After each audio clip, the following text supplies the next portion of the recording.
Arithmetic clerk level का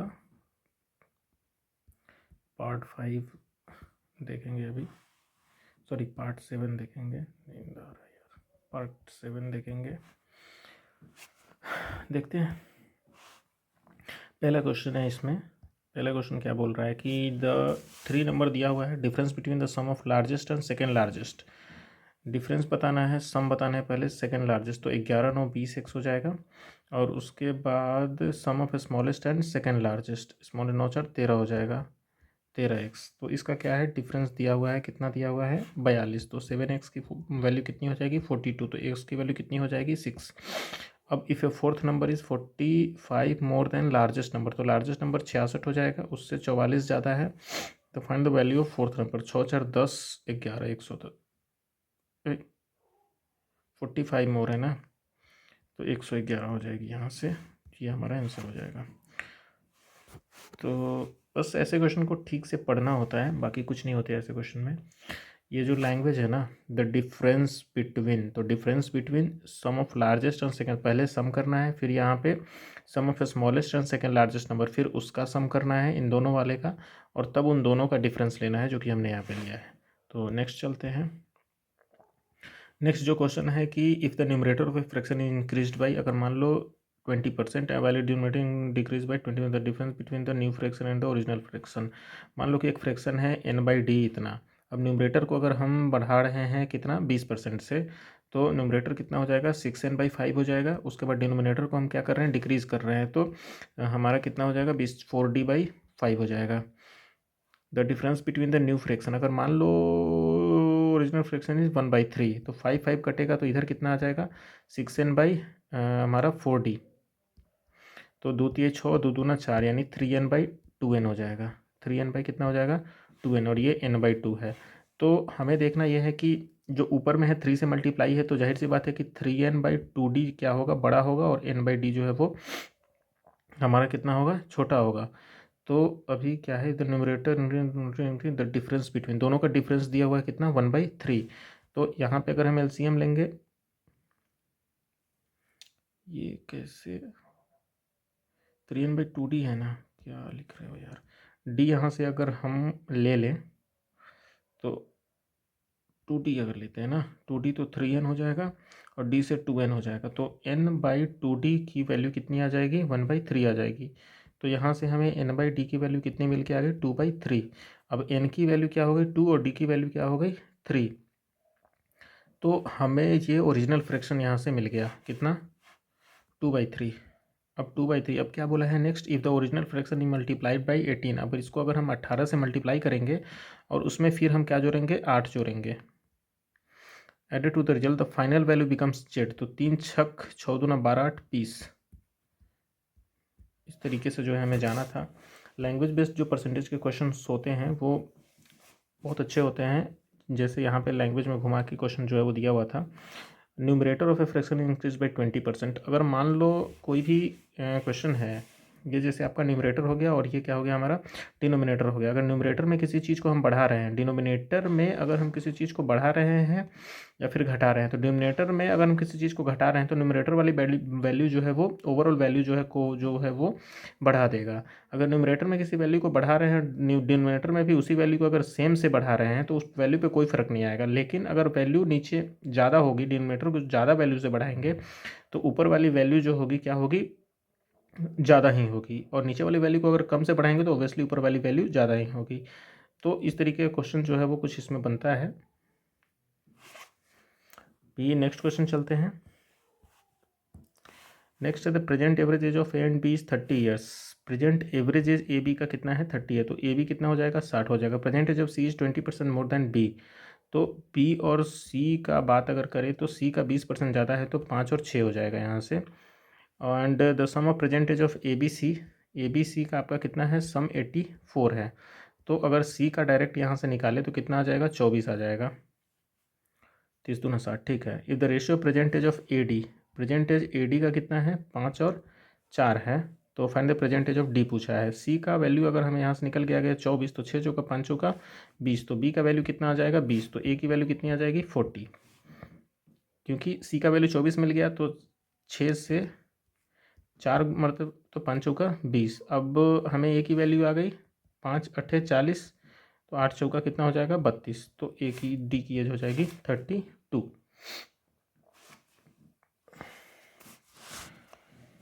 next चलते हैं।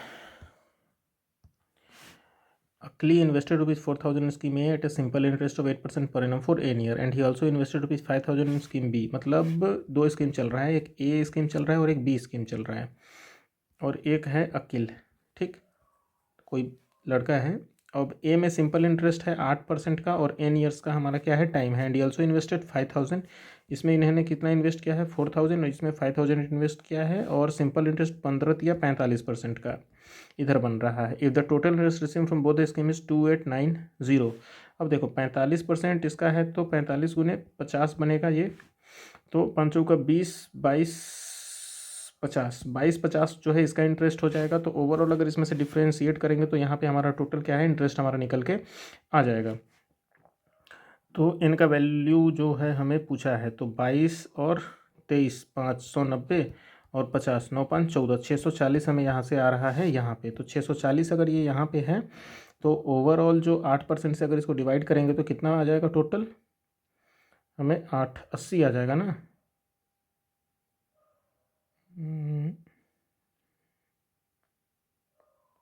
एक से 640, अच्छा 640 का इंटरेस्ट आया ना, ये 640 यहाँ का क्या है इंटरेस्ट है।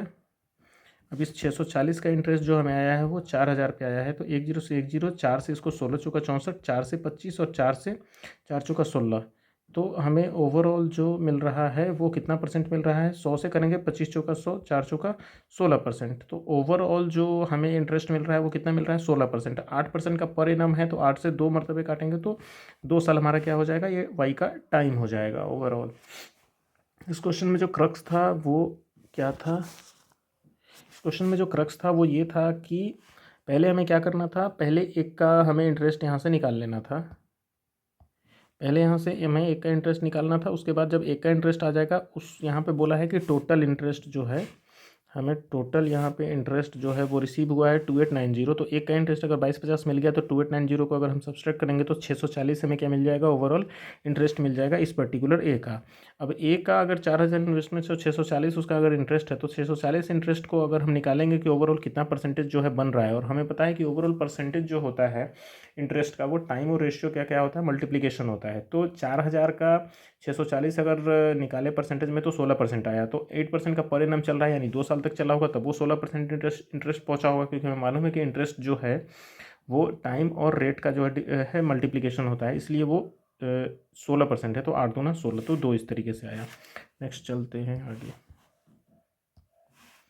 नेक्स्ट है एक राइट एंगल ट्रेंगल है with base of 7 centimetre height 20 centimetre rotated along its height to form a कोन। अब जैसे ये है एक राइट एंगल ट्रेंगल है जिसका बेस कितना है 7 सेंटीमीटर का है और हाइट कितना है 21 सेंटीमीटर का है। अब इसको जो है वो रोटेट कर दिया गया और रोटेट करने के साथ ये एक कोन बन गया। If radius of the cone is double, अगर रेडियस कोन का डबल हो जाएगा, मान लो कि ये ऐसे अगर बन रहा है तो इसका ओवरऑल रेडियस जो यही होगा और ये रेडियस को बोल रहा है कि वो डबल हो जाएगा, यानी 14 सेंटीमीटर का हमारा क्या हो जाएगा रेडियस हो जाएगा। Then find the total surface area of cone approximately, तो कोन का टोटल सरफेस एरिया जो है हमें ओवरऑल निकालना है। तो यहाँ से जो टोटल सरफेस एरिया कोन का बनेगा, टोटल सरफेस एरिया कोन, उसका फॉर्मूला होता है हमारा पाई आर स्क्वायर, क्योंकि ये नीचे वाला, और प्लस पाई आर एल, जिसमें एल की वैल्यू होती है under root B square plus P square, क्योंकि एल जो होता है वो स्लैंट हाइट होता है, ये स्लैंट हाइट। तो यहाँ पे अगर बी स्क्वायर की बात करें तो 21 का 441 और 7 का 49, 9 2 4 8 1 9 4 1 590, तो एल जो है हमारा कितना आ रहा है 590। तो 23 24 का 596, 25 का 625, तो 25 के अप्रोक्स में अगर हम एल को ले लें तो पाई आर स्क्वायर हमारा 22/7 गुने कितना हो जाएगा 14 गुने 14 प्लस 22/7 गुने 14 गुने 25, तो 7 दूना 14 25 दूना 50 50 22 बचे 10, इधर आ गया 110, तो 7 दूना 14, 14 दूना 28 गुने 22, तो 22 दूना 44, और 8 दूना 16, 16 1 17, 600 का 1 4 5 1 6, 616 और 1100 हमारा कितना है 10, तो 1726 के आसपास आ रहा है, जो कि यह उसके आसपास है। तो इस तरीके से जो है इसको हम जा सकते थे। हमें जो मेन चीज़ें जो याद रखनी थी वो फॉर्मूला था total surface area pi R square into pi R L, pi R square into pi R L, क्योंकि पाई आर स्क्वायर कितना हो जाएगा ये वाला, और पाई आर एल जो है वो इसका हो जाएगा, वो चारों तरफ जो है इसका, या ये वाला, हाँ वो स्लैंट हाइट का हो जाएगा। तो इस तरीके से इसको करना था। अभी नेक्स्ट चलते हैं आगे। Ramu covered 1/5 of total distance at a speed of 20 kilometre per hour, half of the remaining distance at a speed of 30 kilometre per hour and remaining. अब मान लो कि टोटल डिस्टेंस आपका 1/5 कुछ वगैरह कह रहा है, तो 5x अगर है तो 1/5 यानी एक पार्ट है, यानी x, तो बचा कितना 4x। तो x को 20 किलोमीटर प्रति घंटे की रफ्तार से चल रहा है, and half of the remaining यानी 2x, और यहाँ पे कितना 2x, उसको चल रहा है कितना 30 के हिसाब से, और इसको रिमेनिंग को चल रहा है वो 40 के हिसाब से। तो if the total time taken to cover the entire journey is 10 hour, तो टाइम इज इक्वल टू कितना होता है डिस्टेंस बाई स्पीड। तो इधर आपका x/20 प्लस 2x/30 प्लस इतना 2x/40 इज इक्वल टू कितना हो जाएगा 10। डिस्टेंस ठीक है 40, 4 दूना 8, 4 दिए 12, 120 हो जाएगा। तो 20 छक एक्स, 3 चौका 8x, और प्लस 4 तिहाई 6x, तो 6 6 12 8 20x by 120 is equal to 10 हो जाएगा। तो 1200, तो x की वैल्यू आ जाएगी 100, x की वैल्यू 100 हो जाएगी। तो पूछा है कि find the total distance travel by Ramu. 500 कैसे आ रहा है, एक सेकेंड, 20 छक 6x, 3 चौका 4 दूना 8x, 4 दिए 3 दूना 6x, तो 6 6 12 8 20x, 20x तो 1200, तो 60 ही आएगा ना, 2 से काटेंगे तो 60 आएगा। तो 60 को अगर यहाँ पे मल्टीप्लाई करेंगे 5 इंटू 60, तो ये आ जाएगा 300। इसको इस तरीके से जाना था। और अगर कोई बेहतर वे इसको बनाने का तो पता नहीं, देखो आगे चलते हैं। ए एंड बी इंटरड्यू पार्टनरशिप इन्वेस्टिंग इतना इतना रिस्पेक्टिवली आफ्टर 4 मंथ्स। ए की इन्वेस्ट में 40%, कितना है, ए बी है और कोई है नहीं, तो ए और बी है। ये भी अगर 1200 से स्टार्ट करता है और ये 1500 से स्टार्ट करता है, 4 महीने के बाद ये जो है इंक्रीज करता है 40%, तो 12 चौका 48, यानी 12 4 1680 रुपया। As an active partner takes 25% और टोटल प्रॉफिट, तो 75% दोनों में बटेगा। And the remaining profit is divided on A and B, तो ये 12 महीने हो गया और ये 8 महीने हो गया। तो 4 दूना 8, 4 एकम 4, 4 ती 12, तो 15 तिया 45 हो जाएगा। और बोला है कि 20 से, तो प्रॉफिट आफ्टर 1 ईयर इज 2250, तो आपका 4500 तो 2250, 2250 तो एक पार्ट, 2250 एक पार्ट,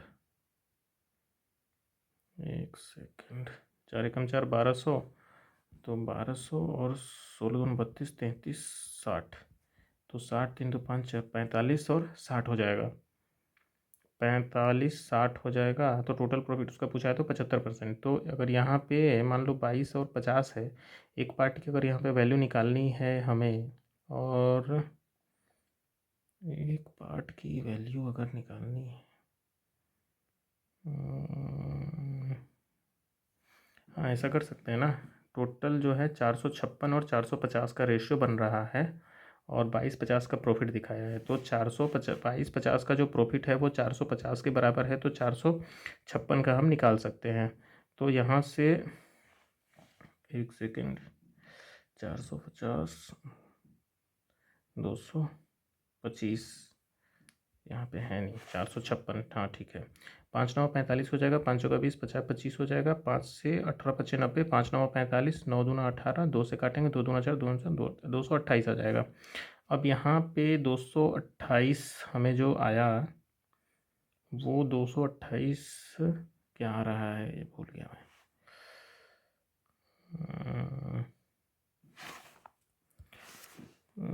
हाँ याद आ गया। 228 हमारा क्या आ रहा है, 225 की जगह 228 आ रहा है। तो 228 में एक जीरो अगर बढ़ा के लिखेंगे, दो जीरो में क्या बढ़ा के लिखेंगे, एक जीरो अगर बढ़ा के लिखेंगे तो 2280 जो है हमारा वो क्या हो जाएगा, इसका प्रॉफिट हो जाएगा। और 2250 जो है वो किसका हो जाएगा, बी का हो जाएगा। तो दोनों को अगर जोड़ेंगे तो 8 पंते 3 हाथ में 4 1 5 हो तो 45 60 जो हो जाएगा, कितना परसेंट का वैल्यू हो जाएगा, 3 का। तो हमको 4 का वैल्यू निकालना है। तो 3 से 15 1 जीरो, तो 4 जीरो 15 चौका 60। ये भाई साहब टोटल ए का पूछा है ना, तो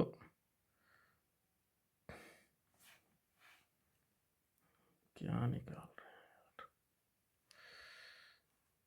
टोटल ए का पूछा है, यानी कि ये 75% ही हुआ। अरे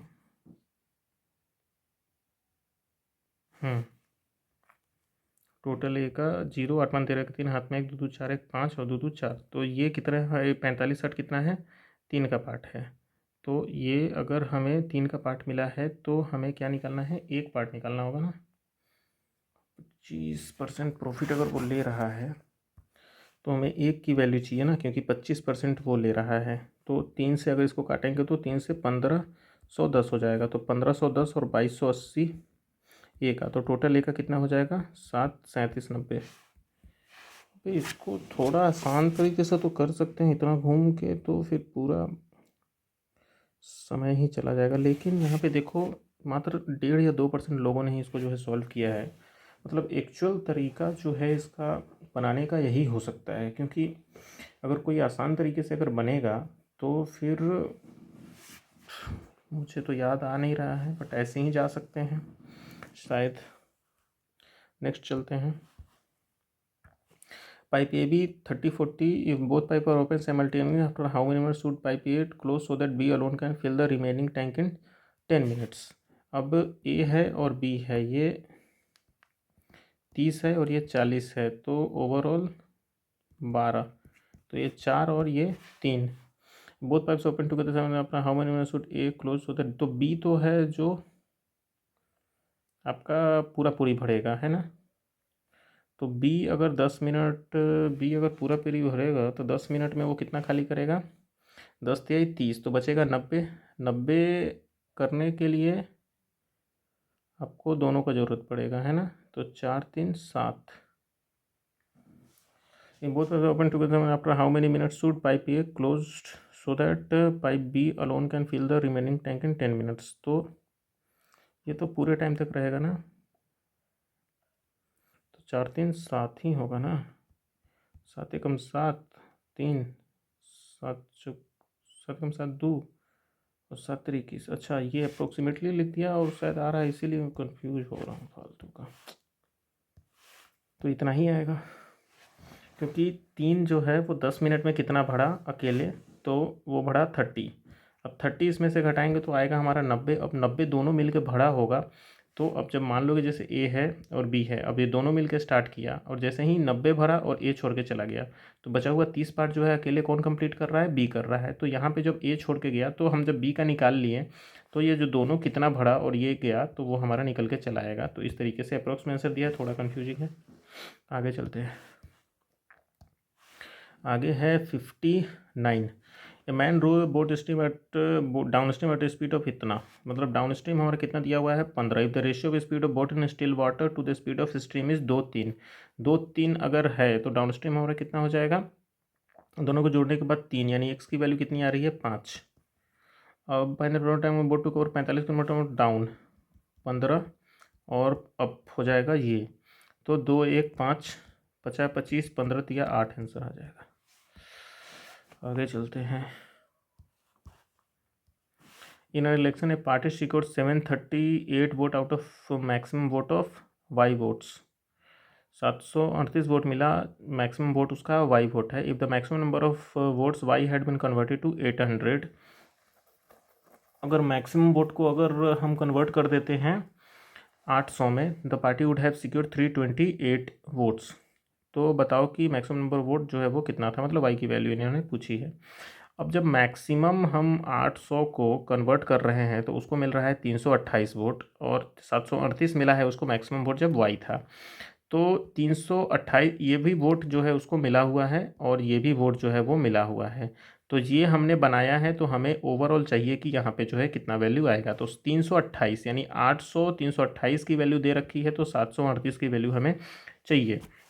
अब यहाँ पे 4 से काटेंगे, 4 8 32, 4 दूना 8, 4 से 200, 4 से 41, 4 से 25 20, 41 से इसको काटेंगे, 41 से कम और 18 36 18 36, 41 से कम 41, और ये कितना जाएगा, 3 4 3 और 2 और 28 और 8 मरतबे जाएगा ना ये। अब यहाँ पे 4 25 20,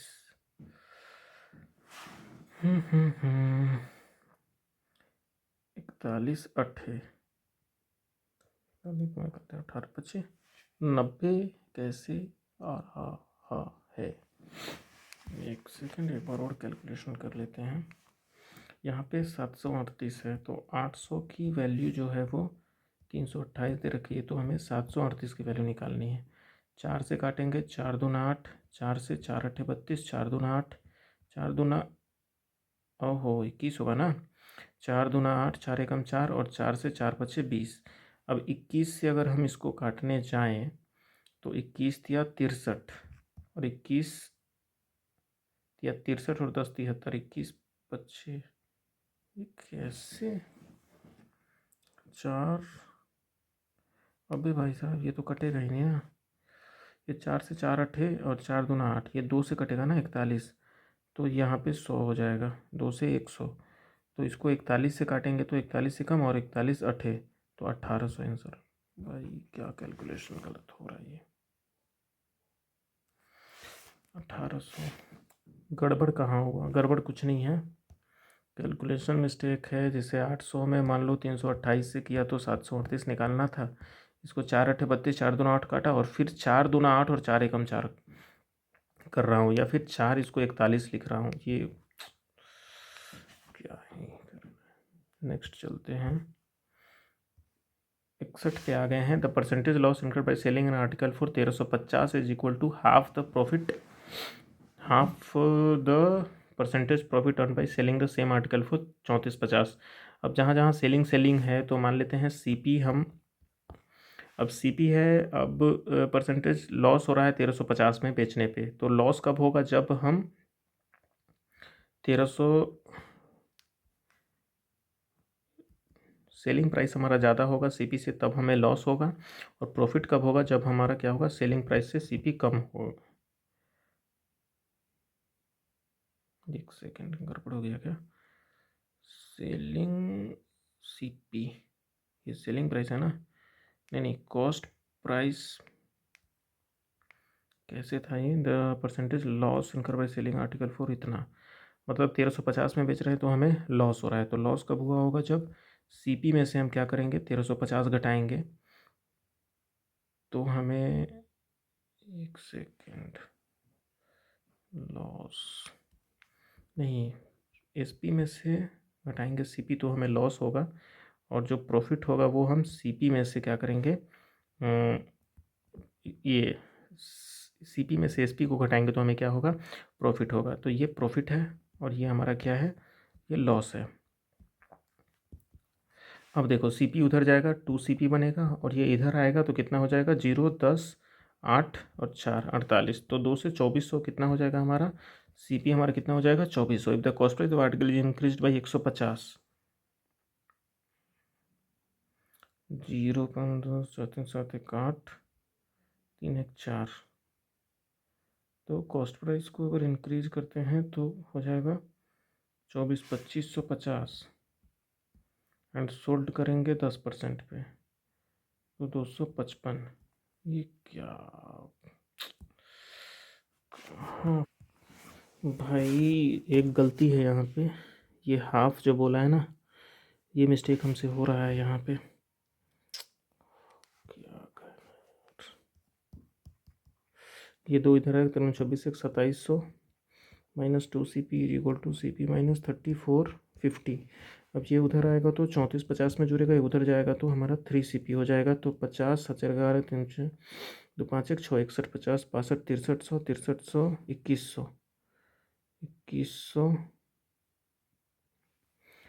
अभी 2700 में जुड़ा तो 5 34 करेंगे तो 5 1 6 6100 बराबर 3 CP। तो CP की वैल्यू अगर हम निकालेंगे तो हमें कितना आ जाएगा, 3 2 6 0 3 5 15। तो CP की वैल्यू आ जाएगी 2050। 2050 में 150 को जोड़ा तो कितना हो जाएगा, 10 0 2 2200। 2200 में आपका 200 लगाया, 220 लगाया 10% का तो कितना हो जाएगा, 2420। तो यहाँ से 2420 हो जाएगा 10% के हिसाब से। सेलिंग प्राइस पूछा था। जो कन्फ्यूजन हुआ वो हुआ कि मेन जो प्रॉफिट होता है वो प्रॉफिट हम जो निकालते हैं यहाँ पे, प्रॉफिट जो हम निकालते हैं वो किस चीज़ पे निकालते हैं, हम SP माइनस CP करते हैं तो हमारा प्रॉफिट निकलता है। लेकिन वही अगर लॉस निकालते हैं तो लॉस हमारा कब होता है, जब हमारा SP जो है वो CP माइनस SP होता है तब हमारा प्रॉफिट होता है, और जब हमारा SP माइनस CP होता है तब हमारा लॉस होता है। मतलब हम ज़्यादा में बेच रहे हैं और कम में ख़रीद रहे हैं तो हमारा वो लॉस है, और लेकिन हम ज़्यादा में ख़रीदे हैं और कम में हम उसको कम में ख़रीद के हम उसको ज़्यादा में बेच रहे हैं तो हमारा क्या है, प्रॉफिट है ओवरऑल। ये गलत लिख दिया ना भाई, क्या हो रहा है।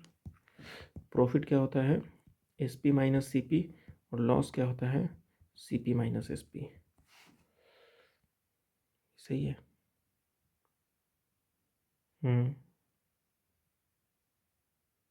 हाँ सही है। लॉस होगा CP माइनस SP, मतलब कॉस्ट प्राइस में से हम अगर घटाएंगे SP को तो वो हमारा लॉस निकलेगा, और हम SP में से अगर CP को हम घटाएंगे तो हमारा क्या निकलेगा, प्रॉफिट निकलेगा। मतलब ओवरऑल SP हमारा जो है वो ज़्यादा होना चाहिए तभी हमें प्रॉफिट होगा, और हमारा कॉस्ट प्राइस जो है वो ज़्यादा होना चाहिए तो हमारा क्या निकले, सेलिंग कॉस्ट प्राइस हमारा ज़्यादा होना चाहिए तो हमारा क्या निकलेगा, हमारा लॉस निकलेगा। चलते हैं नेक्स्ट। ट्रेन ए क्रॉसेस अ स्टेशनरी बस whose length is 200 metre less than the train of length in x second. अब the same train also cross the platform 200 metre in x running है twice its usual speed of 40 metre per second.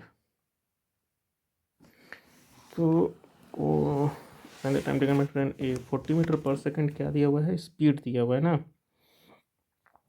तो speed is equal to distance by time.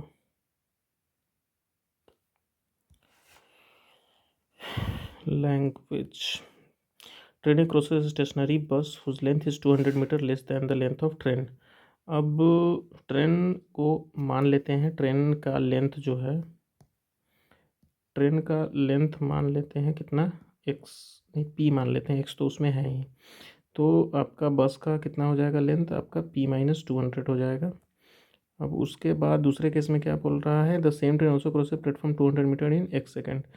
तो twice is usual speed is equal to distance by time होता है, speed is equal to distance by time. तो distance कितना हो जाएगा इन दोनों का,